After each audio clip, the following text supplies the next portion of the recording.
ಜೈ ರಾಮಕೃಷ್ಣ. ನಮಸ್ತೆ. ಯುಗಾವತಾರ ಶ್ರೀರಾಮಕೃಷ್ಣ ಗ್ರಂಥಾಧ್ಯಯನಕ್ಕೆ ತಮ್ಮೆಲ್ಲರಿಗೂ ಸ್ವಾಗತ. ಸಂಚಿಕೆ 128, ಅಧ್ಯಾಯ 81, ಹಸ್ತಸ್ಪರ್ಶದ ಬ್ರಹ್ಮಾಸ್ತ್ರ. ಆಶ್ವೀಜ ಮಾಸ ಬಂದಿದೆ. ಎಲ್ಲೆಲ್ಲೂ ನವರಾತ್ರಿಯ ಸಡಗರ. ಸ್ತ್ರೀಯರು, ಪುರುಷರು, ಮಕ್ಕಳು, ಮುದುಕರು ಎಲ್ಲರಿಗೂ ಬೇರೆ ಬೇರೆ ಕಾರಣಗಳಿಗಾಗಿ ಸಂತೋಷ, ಸಂಭ್ರಮ. ಅವರಿವರ ಮನೆಯ ವಿಷಯವೇಕೆ? ಮಥುರ ಬಾಬುಗಳ ಜಾನ್ ಬಜಾರಿನ ಮನೆಗೆ ಹೋಗೋಣ ಬನ್ನಿ. ದುರ್ಗಾ ಪೂಜೆಯನ್ನು ನೋಡಬೇಕೆಂದರೆ ಅಲ್ಲಿಗೆ ಹೋಗಬೇಕು. ಇದು ಸುತ್ತಮುತ್ತಲ ಜನರ ಉದ್ಗಾರ. ಅವರೆನ್ನುವುದು ನಿಜವೇ.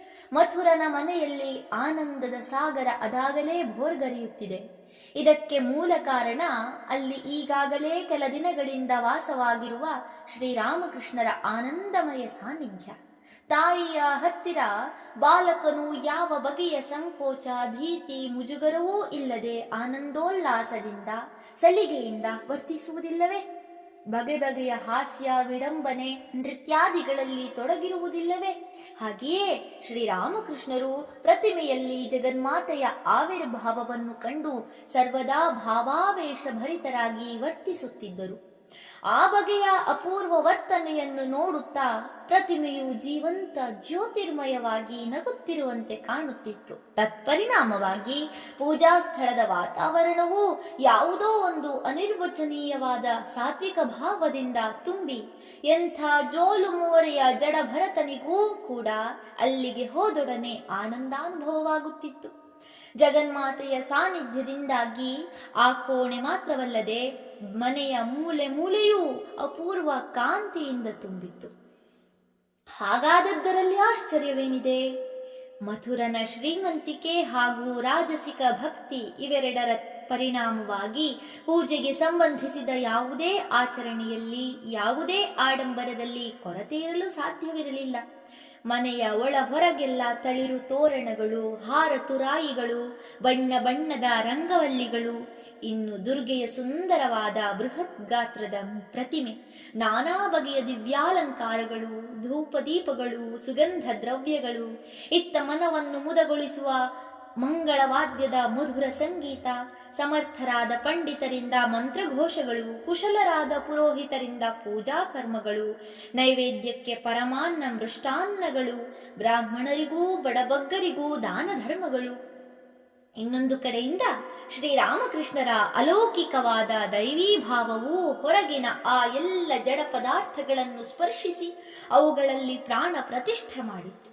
ಮಥುರನೂ ಅವನ ಪತ್ನಿಯೂ ಪೂಜೆಗೆ ಸಂಬಂಧಿಸಿದ ನಾನಾ ಕಾರ್ಯಗಳಲ್ಲಿ ನಿರತರಾಗಿದ್ದರು. ಅವರಿಗೆ ಮತ್ತಾವುದರ ಕಡೆಗೂ ಗಮನ ಹರಿಸಲು ವ್ಯವಧಾನವಿರಲಿಲ್ಲ.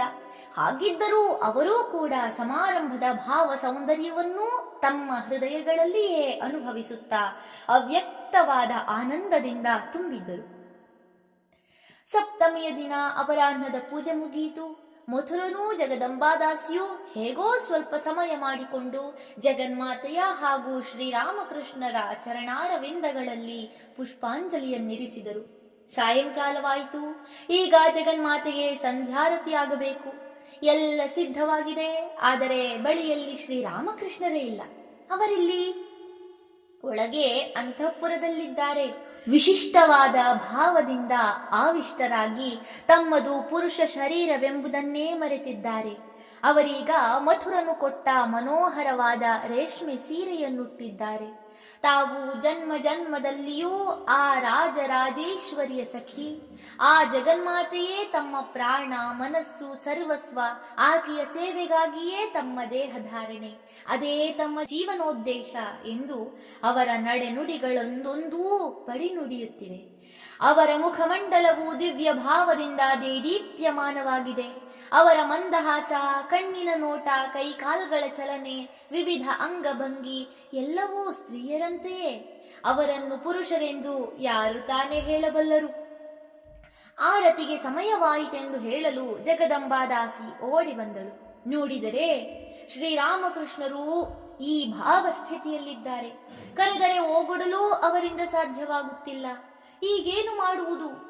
ಹೋಗಲಿ, ಅವರನ್ನು ಅವರಷ್ಟಕ್ಕೆ ಬಿಟ್ಟು ಹೊರಟು ಬಿಡೋಣವೇ? ಅದು ಮಾತ್ರ ಸಾಧ್ಯವಿಲ್ಲ. ಏಕೆಂದರೆ ಅವರು ಇಂಥ ಸ್ಥಿತಿಯಲ್ಲಿರುವಾಗ ಸಮೀಪದಲ್ಲಿ ಯಾರಾದರೂ ಇರಲೇಬೇಕು. ಒಂದು ಬಾರಿಯಂತೂ ಹೀಗೆ ಬಾಹ್ಯ ಪ್ರಜ್ಞೆ ಇಲ್ಲದಾಗ ಕೆಂಡದ ಮೇಲೆ ಬಿದ್ದರೂ ಅವರಿಗೆ ತಿಳಿಯದೆ ಹೋಯಿತು. ಆಮೇಲೆ ಆ ಗಾಯ ವಾಸಿಯಾಗಲು ಎಷ್ಟೋ ದಿನ ಬೇಕಾಯಿತು. ಆದ್ದರಿಂದ ಅವಳೀಗ ತಾನೇ ಇದ್ದು ಬಿಡೋಣವೆಂದರೆ ಅದೂ ಸಾಧ್ಯವಿಲ್ಲ. ಅಲ್ಲಿ ಕೆಲಸ ಕೆಡುತ್ತದೆ. ಬೇರೆ ಯಾರನ್ನೇ ಬಿಟ್ಟು ಹೋದರೂ ಆರತಿಯ ಘಂಟಾನಿನಾದ, ಕಹಳೆ, ಕೊಂಬು, ಡೋಲುಗಳ ಮೊಳಗುವಿಕೆಯನ್ನು ಕೇಳಿದ ಕೂಡಲೇ ಅವರು ಎಲ್ಲವನ್ನೂ ಮರೆತು ಓಡಿ ಬರುವುದೇ ಖಂಡಿತ. ಈಗೇನು ಮಾಡುವುದು? ಇನ್ನು ಯಜಮಾನರಂತೂ ಏನೆನ್ನುವರೋ ಏನೋ. ಹೀಗೆ ಯೋಚಿಸುತ್ತಿದ್ದಾಗ ಇದ್ದಕ್ಕಿದ್ದಂತೆ ಅವಳಿಗೊಂದು ಉಪಾಯ ಹೊಳೆಯಿತು. ಬೇಗ ಬೇಗ ತನ್ನ ಬೆಲೆ ಬಾಳುವ ಬಂಗಾರದ ಒಡವೆಗಳನ್ನೆಲ್ಲ ಹೊರಗೆ ತೆಗೆದು ಅವುಗಳನ್ನು ಶ್ರೀರಾಮಕೃಷ್ಣರಿಗೆ ತೊಡಿಸುತ್ತಾ, ಅಪ್ಪ ಬನ್ನಿ ಬನ್ನಿ, ಜಗದಂಬೆಗೆ ಈಗ ಆರತಿ, ನೀವು ಚಾಮರ ಬೀಸುವುದಿಲ್ಲವೇ ಎಂದು ಕಿವಿಯಲ್ಲಿ ಉಸುರಿದಳು. ಹೀಗೆ ಅವಳು 2-3 ಬಾರಿ ಹೇಳಿದಳೋ ಇಲ್ಲವೋ, ಶ್ರೀರಾಮಕೃಷ್ಣರಿಗೆ ಅರ್ಧ ಬಾಹ್ಯಾವಸ್ಥೆ ಮರಳಿತು. ಒಡನೆಯೇ ಅವರು ಆನಂದದಿಂದ ಉತ್ಸಾಹಪೂರ್ಣರಾಗಿ ಆಕೆಯೊಂದಿಗೆ ನಡೆದರು. ಇಬ್ಬರು ಪೂಜಾ ಸ್ಥಳಕ್ಕೆ ಹೋದೊಡನೆಯೇ ಆರತಿ ಪ್ರಾರಂಭವಾಯಿತು. ಶ್ರೀರಾಮಕೃಷ್ಣರು ಸ್ತ್ರೀಯರ ನಡುವೆ ನಿಂತು ಚಾಮರ ಬೀಸತೊಡಗಿದರು. ಪ್ರತಿಮೆಯ ಒಂದು ಪಕ್ಕದಲ್ಲಿ ಸ್ತ್ರೀಯರು, ಇನ್ನೊಂದು ಪಕ್ಕದಲ್ಲಿ ಪುರುಷರು ನಿಂತು ಆರತಿಯನ್ನು ನೋಡುತ್ತಿದ್ದಾರೆ. ಅಕಸ್ಮಾತ್ತಾಗಿ ಒಮ್ಮೆ ಮಥುರನ ದೃಷ್ಟಿ ಸ್ತ್ರೀಯರ ಕಡೆಗೆ ಹರಿಯಿತು. ನೋಡುತ್ತಾನೆ, ತನ್ನ ಹೆಂಡತಿಯ ಪಕ್ಕದಲ್ಲಿ ಯಾರೋ ಶ್ರೀಮಂತರ ಮನೆಯ ಮಹಿಳೆ ತನ್ಮಯ ಚಿತ್ತಳಾಗಿ ಚಾಮರ ಬೀಸುತ್ತಿದ್ದಾಳೆ. ವಿಶಿಷ್ಟವಾದ ವಸ್ತ್ರಾಲಂಕಾರಗಳಿಂದ ಭೂಷಿತಳಾಗಿ ಅಪೂರ್ವ ಸೌಂದರ್ಯವನ್ನು ಬೀರುತ್ತಿದ್ದಾಳೆ. ಯಾರಿರಬಹುದು ಈಕೆ? ಮನೆಯವಳಂತೂ ಅಲ್ಲ. ಎಲ್ಲೋ ನೋಡಿದ ನೆನಪು ಬರುತ್ತಿಲ್ಲ.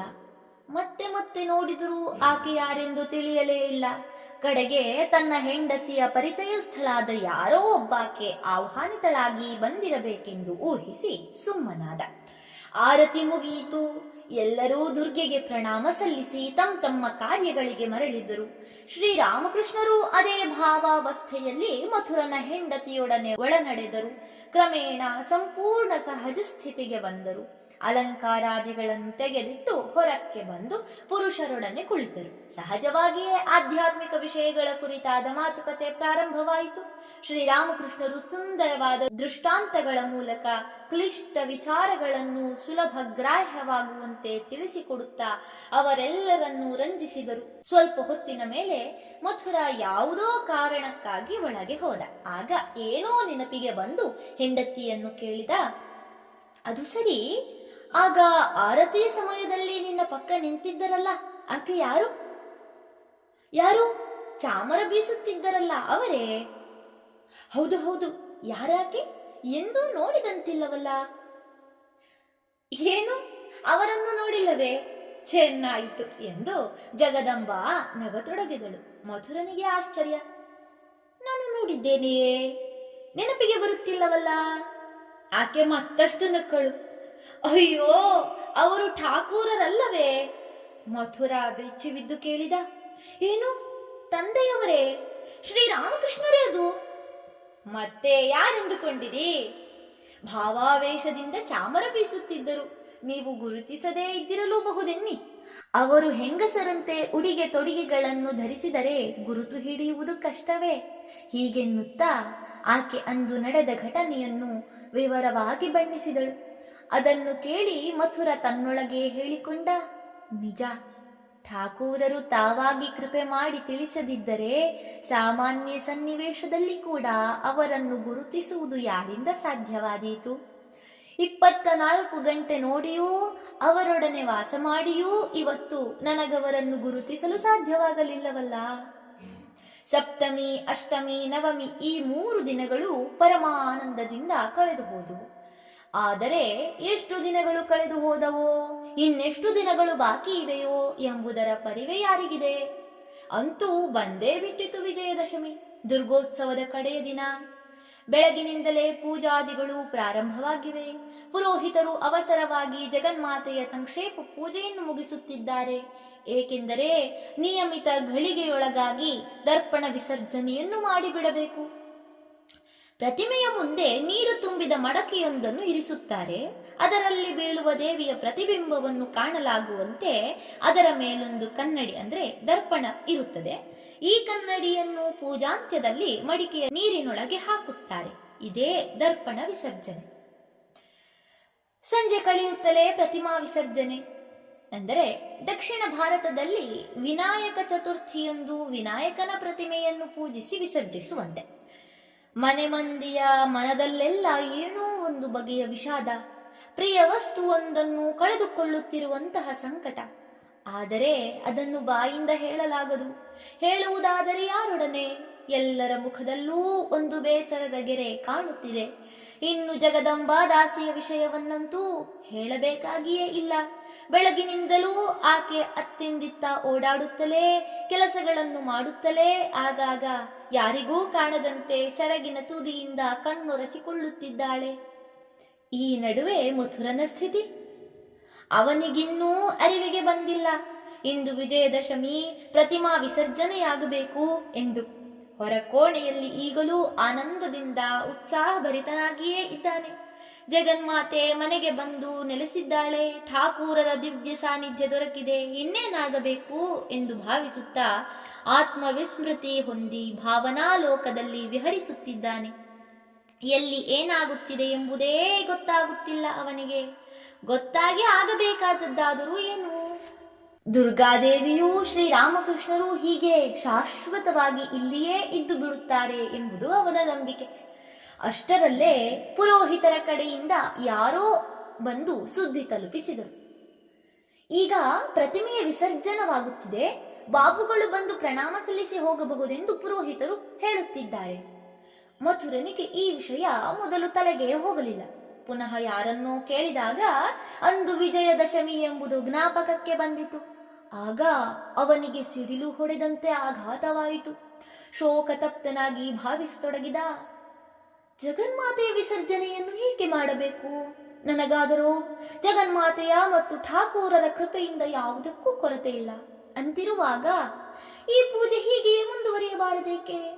ನನ್ನ ಮನಸ್ಸಿನಲ್ಲಿ ಯಾವ ಆನಂದಕ್ಕೆ ಕೊರತೆ ಇದ್ದಿತೋ ಅದು ಕೂಡ ಈಗ ಜಗನ್ಮಾತೆಯ ಆಗಮನದಿಂದ ನೀಗಿದೆ. ಹೀಗಿರುವಾಗ ಆಕೆಯನ್ನು ವಿಸರ್ಜಿಸಿ ಈ ಆನಂದದ ಸಂತೆಯನ್ನು ಕೊನೆಗಾಣಿಸಲೇ? ನಿರಾನಂದವನ್ನು ತಂದುಕೊಳ್ಳಲೇ? ಅದೆಂದಿಗೂ ಆಗದು.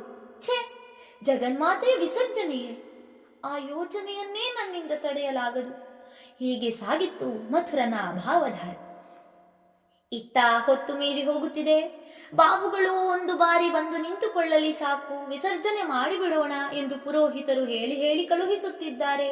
ಬಹುಶಃ ಯಜಮಾನರಿಗೆ ಯಾವುದೋ ಕಾರ್ಯದ ನಿಮಿತ್ತವಾಗಿ ಬರಲಾಗುತ್ತಿಲ್ಲ ಎಂಬುದು ಅವರ ಭಾವನೆ.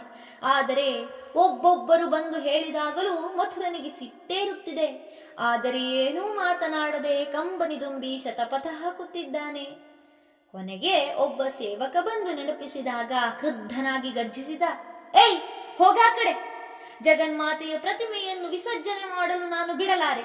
ಹೋಗಿ ಹೇಳು, ಇಷ್ಟು ದಿನ ನಡೆದಂತೆ ಅವಳ ಪೂಜೆ ಇನ್ನು ಮುಂದೆಯೂ ನಡೆಯಬೇಕು ಅಂತ.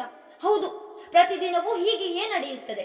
ನನ್ನ ಮಾತಿಗೆ ವಿರುದ್ಧವಾಗಿ ಏನಾದರೂ ಮಾಡಿದಿರೋ ನೋಡಿಕೊಳ್ಳಿ, ಘೋರವಾದ ಅನರ್ಥಕ್ಕೆ ಗುರಿಯಾಗಬೇಕಾದೀತು.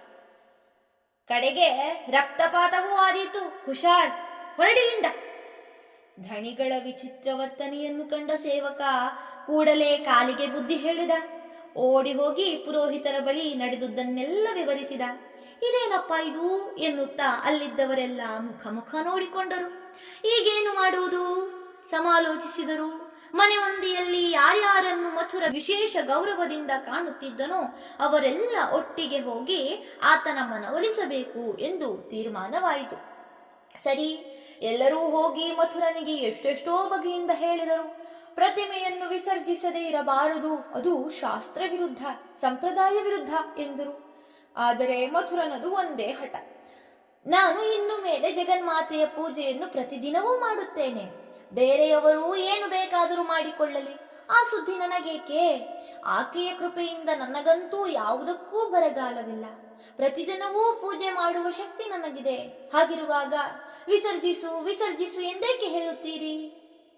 ಇವನಿಗಿನ್ನು ಬುದ್ಧಿ ಹೇಳಲು ಸಾಧ್ಯವಿಲ್ಲ ಎಂದುಕೊಂಡು ಎಲ್ಲರೂ ಹಿಂದಿರುಗಿದರು. ಕೆಲವರಿಗಂತೂ ಯಜಮಾನರ ತಲೆ ಕೆಟ್ಟೇ ಹೋಗಿದೆ ಎನ್ನಿಸಿಬಿಟ್ಟಿತು. ಹಾಗೆಯೇ ಒಬ್ಬರಿಗೊಬ್ಬರು ಪಿಸುಗುಟ್ಟಿಕೊಂಡರು. ಆದರೆ ಅದರಿಂದೇನಾದೀತು? ಮನೆಯವರಿಗೆಲ್ಲ ತಿಳಿದೇ ಇದೆ ಅವನ ಹಠಮಾರಿತನ. ಅವನಿಗೆ ಕೋಪ ಬಂದರೆ ಹಿತಾಹಿತ ಪ್ರಜ್ಞೆ ಇರುವುದಿಲ್ಲ ಎಂಬುದನ್ನು ಅವರೆಲ್ಲ ಬಲ್ಲರು. ಪ್ರತಿಮೆಯನ್ನು ವಿಸರ್ಜನೆ ಮಾಡದಿದ್ದರೆ ಅಶುಭವೆಂಬುದೂ ಗೊತ್ತು. ಆದರೆ ಮಥುರನ ಕೋಪಕ್ಕೆ ಈಡಾಗುವುದಕ್ಕಿಂತ ದುರ್ಗೆಯನ್ನು ಎದುರು ಹಾಕಿಕೊಳ್ಳುವುದೇ ಲೇಸಾಗಿ ಕಾಣಿಸಿತು ಅವರಿಗೆ. ಈಗ ಯಜಮಾನಿತಿಗೂ ಈ ಎಲ್ಲ ಸುದ್ದಿ ತಲುಪಿತು. ಪಾಪ, ಅವಳ ಕೈಯಲ್ಲಾದರೂ ಏನಿದೆ? ಆಕೆಗೆ ತೋಚಿದ್ದು ಒಂದೇ ಉಪಾಯ. ಓಡಿದಳು ಶ್ರೀರಾಮಕೃಷ್ಣರ ಬಳಿಗೆ. ಮಥುರನ ತಲೆ ನಿಜವಾಗಿಯೂ ಕೆಟ್ಟು ಹೋಗಿದ್ದ ಪಕ್ಷದಲ್ಲಿ ಅವನನ್ನು ವಿಪತ್ತಿನಿಂದ ಪಾರು ಮಾಡಬಲ್ಲವರು ಬೇರೆ ಯಾರಿದ್ದಾರೆ? ಅಪ್ಪ, ನೀವೇ ನಮಗೆ ದಿಕ್ಕು, ಅವರಿಗೆ ಮನದಟ್ಟಾಗುವಂತೆ ಹೇಳಿ ಎಂದು ಕಂಬನಿದುಂಬಿ ಪ್ರಾರ್ಥಿಸಿದಳು. ಶ್ರೀರಾಮಕೃಷ್ಣರು ಹೋಗಿ ನೋಡುತ್ತಾರೆ. ಮಥುರನ ಮುಖ ಗಂಭೀರ ಮುದ್ರೆ ತಾಳಿದೆ. ಕಣ್ಣುಗಳೆರಡೂ ಕೆಂಪಾಗಿವೆ. ಅತ್ತಿಂದಿತ್ತಾರ ಭಸದಿಂದ ಹೆಜ್ಜೆ ಹಾಕುತ್ತಿದ್ದಾನೆ. ಶ್ರೀರಾಮಕೃಷ್ಣರನ್ನು ಕಂಡೊಡನೆ ಅವನಿಗೆ ಗೊತ್ತಾಗಿ ಹೋಯಿತು ಅವರು ತನ್ನಲ್ಲಿಗೆ ಬರುತ್ತಿರುವುದೇಕೆ ಎಂದು. ಅವರು ಬಂದು ತುಟಿ ತೆರೆಯುವ ಮೊದಲೇ ಮಥುರನೆಂದ, ಅಪ್ಪ, ಯಾರು ಏನೇ ಹೇಳಲಿ, ನಾನಂತೂ ಜೀವದಿಂದಿರುವವರೆಗೆ ಜಗನ್ಮಾತೆಯ ಪ್ರತಿಮೆಯನ್ನು ವಿಸರ್ಜನೆ ಮಾಡಲು ಬಿಡಲಾರೆ. ಇನ್ನು ಮೇಲೆ ನಿತ್ಯವೂ ಪೂಜೆ ಮಾಡುವೆನೆಂದು ಹೇಳಿದ್ದೇನೆ. ತಾಯಿಯನ್ನು ಅಗಲಿ ನಾನು ಜೀವಿಸಿರಲಾರೆ. ಹೀಗೆನ್ನುವಷ್ಟರಲ್ಲೇ ಅವನ ಸ್ವರ ಗದ್ಗದವಾಗಿ ಕಣ್ಣಿನಿಂದ ಬಿಂದುಗಳುರುಳಿದವು.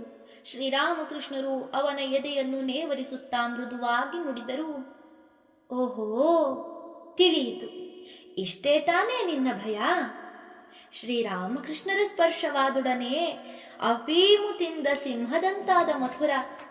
ಶ್ರೀರಾಮಕೃಷ್ಣರು ಮತ್ತೆ ಇಂತೆಂದರು, ಮಥುರ ಬಾಬು, ನೀನು ತಾಯಿಯನ್ನು ಅಗಲಿ ಇರಬೇಕೆಂದವರು ಯಾರು? ಅವಳ ಪ್ರತಿಮೆಯನ್ನು ನೀನು ವಿಸರ್ಜನೆ ಮಾಡಿದರೂ ಅವಳು ನಿನ್ನನ್ನು ಬಿಟ್ಟು ಎಲ್ಲಿಗೆ ತಾನೇ ಹೋದಾಳು?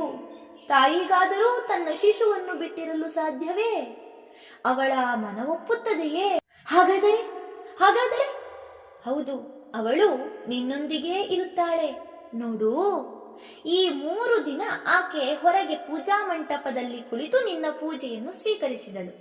ಎಂದಿನಿಂದ ನಿನ್ನ ಹತ್ತಿರಕ್ಕೆ ಬಂದು ನಿನ್ನ ಹೃದಯದಲ್ಲೇ ಕುಳಿತು ನಿನ್ನ ಭಕ್ತಿ ನೈವೇದ್ಯವನ್ನು ಸ್ವೀಕರಿಸುತ್ತಾಳೆ ಅಷ್ಟೇ.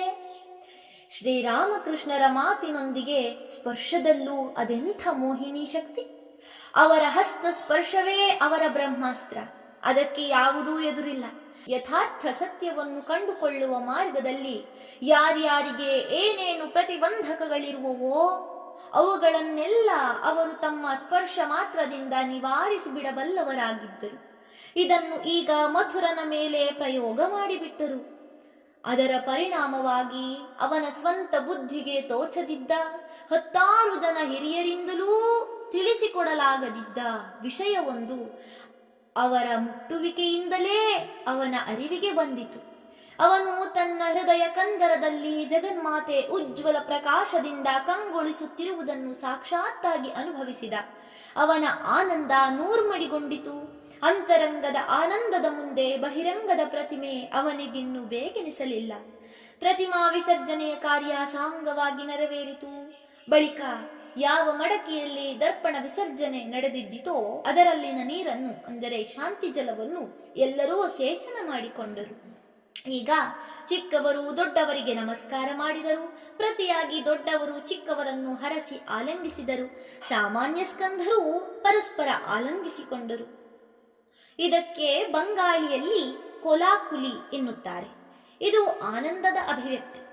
ಪೂಜೆಗೊಂಡ ಜಗನ್ಮಾತೆಯ ಪ್ರತಿಮೆಯನ್ನು ವಿಸರ್ಜನೆ ಮಾಡುತ್ತಲೇ ಆನಂದಮಯಿಯಾದ ಆಕೆ ತನ್ನ ಭಕ್ತರೆಲ್ಲರ ಹೃದಯವನ್ನು ಆವರಿಸಿಕೊಳ್ಳುತ್ತಾಳೆ. ಇದರ ಪ್ರತಿಕ್ರಿಯೆಯೇ ಆಲಿಂಗನ.